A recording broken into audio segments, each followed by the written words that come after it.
नमस्कार मित्रांनो, मी पवन. आज पुन्हा एकदा आपल्या भेटीस एक अशी छानशी कविता घेऊन आलो आहे. तर चला वळूया आजच्या कवितेकडे. लहानपणी घरात असूनही घरात नसायचो आम्ही. लहानपणी घरात असूनही घरात नसायचो आम्ही. मोठेपणी जणू घराचे राखणदारच झालोय आम्ही. पूर्वी कसं मनसोक्त हुंदडायचो आम्ही. पूर्वी कसं मनसोक्त हुंदडायचो आम्ही. वनात, रानात, गाईच्या गोठ्यात आणि मंदिराच्या अंगणात खेळायचो आम्ही. जणू कुत्रे, मांजरे, म्हशी, गाई, कोंबड्या यांच्याशी एकरूप झालेलो असायचो आम्ही. हल्ली त्या चार भिंतींच्या जाळ्यात अडकलेल्या त्या बंदरास बघावयास झू पार्कची व्हिजिट घालतोय आम्ही.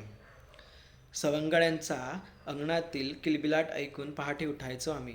सवंगड्यांचा अंगणातील किलबिलाट ऐकून पहाटे उठायचो आम्ही. जणू गावाच्या कानाकोपऱ्यात उन्मादच घालायचो आम्ही.